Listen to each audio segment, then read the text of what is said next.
Where'd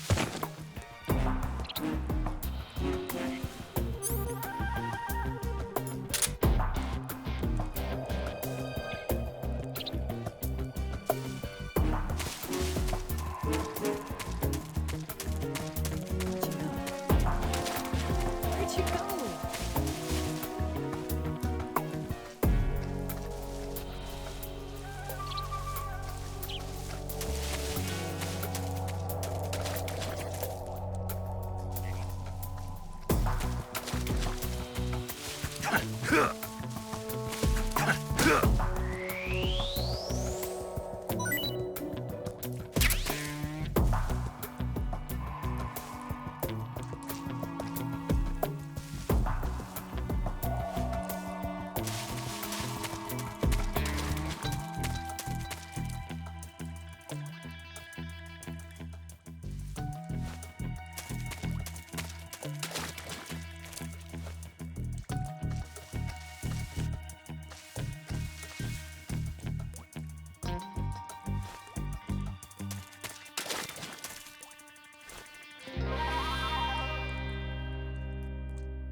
What's wrong?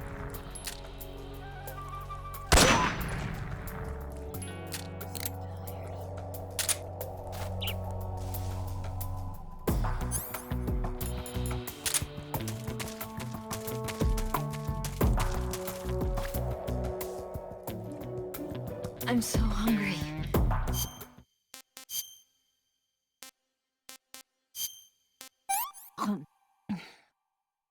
Hmm.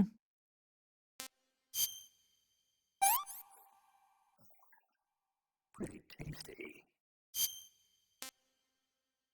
Well, not bad at all.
Oh, not bad at all.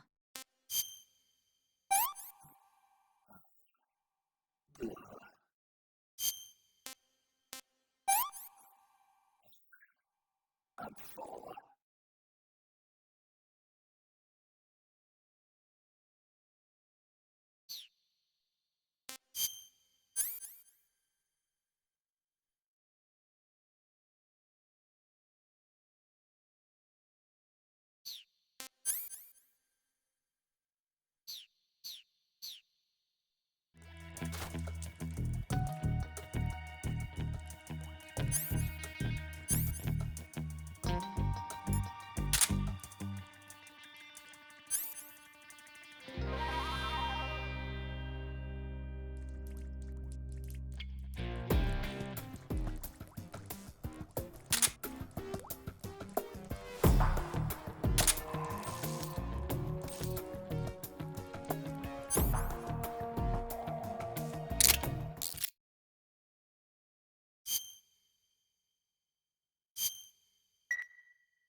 What am I, a dog?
I said I'm over here.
Come on, Snake.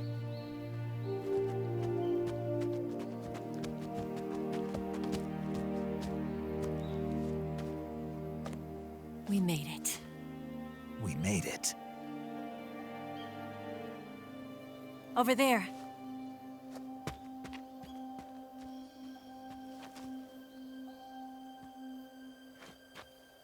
It's the boss, isn't it?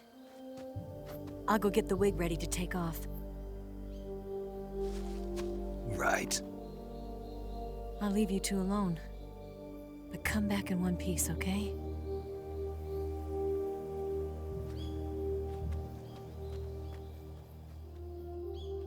Promise me!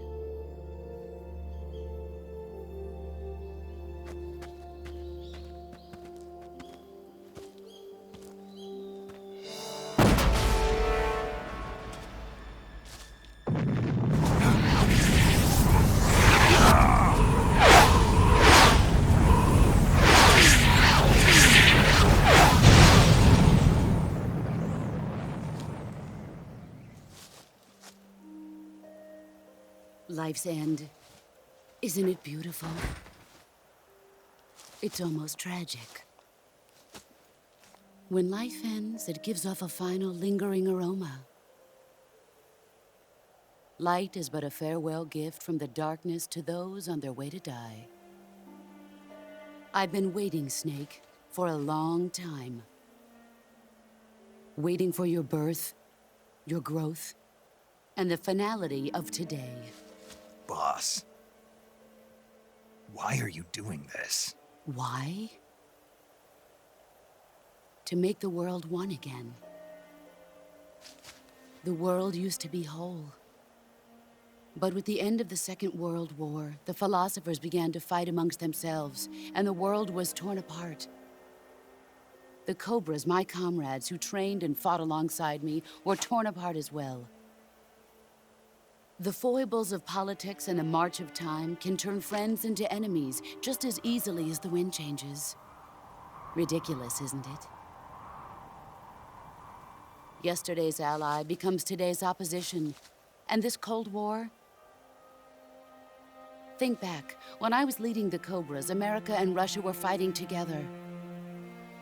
Now, consider whether America and Russia will still be enemies in the 21st century. Somehow I doubt it. Enemies change along with the times, the flow of the ages, and we soldiers are forced to play along. I didn't raise you and shape you into the man you are today just so we could face each other in battle. A soldier's skills aren't meant to be used to hurt friends. So then what is an enemy? Is there such a thing as an absolute timeless enemy? There is no such thing, and never has been. And the reason is that our enemies are human beings like us. They can only be our enemies in relative terms. The world must be made whole again. The philosophers must be reunited. I will devote my skills to that purpose. And with the Colonel's money, I will achieve that end. Just as I once created the Cobras. They are my family.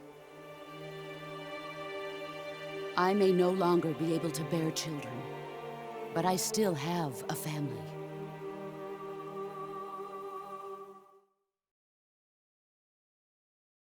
It was November 1st, 1951. I was in the Nevada desert participating in atomic testing. The name Nevada is derived from Spanish, covered in snow, white as snow. And snow is exactly what I saw in that Nevada desert. It froze my blood white. Snake, you were an atomic test subject, weren't you? On Bikini Atoll. That's part of the reason I was drawn to you. You and I are alike. We're both slowly being eaten away by the karma of others. we'll never have the chance to die peacefully of old age. We have no tomorrow. But we can still have hope for the future. In 1960, I saw a vision of the ideal future from space. 3 years earlier, the Soviet Union had succeeded in launching Sputnik, the first man-made satellite in history, into orbit. This came as a huge shock to the United States. In response, America threw everything it had into its own manned spaceflight project, the Mercury program. Even as the Soviets seemed poised to send their first man into space, America was still experimenting with chimpanzees and rockets. The government wanted human data, so they secretly decided to send a human being into space. I was the one they chose. At the time, they didn't have the technology to block out cosmic rays, and whoever they sent up would inevitably be exposed to heavy radiation. That's why they chose me. After all, I'd already been irradiated once. Of course, you won't find any of this in the history books. I could see the planet as it appeared from space. That's when it finally hit me. Space exploration is nothing but another game in the power struggle between the US and the USSR. Politics, economics, the arms race, they're all just arenas for meaningless competition. I'm sure you can see that, but the Earth itself has no boundaries. No East, no West, no Cold War. And the irony of it is, the United States and the Soviet Union are spending billions on their space programs and the missile race, only to arrive at the same conclusion. In the 21st century, everyone will be able to see that we are all just inhabitants of a little celestial body called Earth. A world without communism or capitalism, that is the world I wanted to see. But reality continued to betray me. In 1961, I was sent to Cuba, to Bahia de Cochinos. It was part of a CIA-sponsored invasion under the guise of taking Cuban exiles back to their country. But the US government betrayed them. Our weak-kneed president held back their air support. Defenseless, the exiles were annihilated by the Cuban army. All I could do was watch in silence. I was set up by the very country I'd sacrificed so much for, by the very government I dedicated my life to defending. I was driven from the surface world, and I went underground. Then, 2 years ago, I faced the Sorrow, my old comrade in battle. He was my friend. But one of us had to die. I was left with no choice. The Sorrow gave his life for me. There is no enmity between us. One must live, and one must die. That was the mission. The ones who gave me that mission were the philosophers. Early in the 20th century, the true holders of power in the United States, the Republic of China, and the newly formed Soviet Union gathered together in a secret meeting that would later be known as the Wiseman's Committee. The secret pact they formed there marked the beginning of the philosophers. But the last of the original members died in the 1930s. After that, the organization began to run out of control, and the Wiseman's Committee degenerated into a mere shell of its former self. The philosophers of today have no sense of good or evil. Their influence extends to countries and organizations involved in every aspect of every war. They have become war itself. That's how they operate. The sacrifices of war cause a shift in the times. This shift leads to renewed conflict, and in turn triggers the next war. Like a nuclear chain reaction, each conflict sparks countless others, forming an endless spiral that will continue on for eternity. Do you understand what I'm saying, Snake? By consuming me and you, the philosophers intend to keep that cycle going forever. It was my father who explained all of this to me. He was one of them. You see, I am the last remaining child of the philosophers. But after he revealed the truth, my father was killed by that same shapeless, formless organization. And my father isn't the only thing the philosophers have taken from me. In June of 1944, the Cobras and I took part in the landing at Normandy. We'd been given a top-secret mission to locate and destroy enemy V-2 rocket installations. I was pregnant at the time. The sorrow was the father. I gave birth on the field of battle. A beautiful baby boy. But my child was snatched away from me by the philosophers.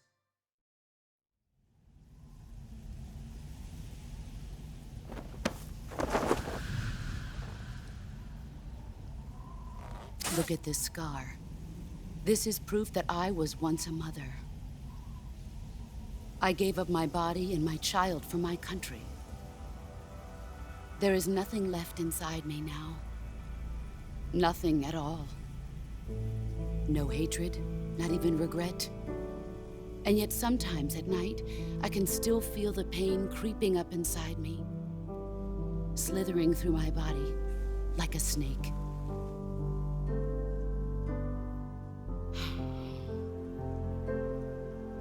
I've never talked this much about myself before. Thanks. Thanks for listening to me.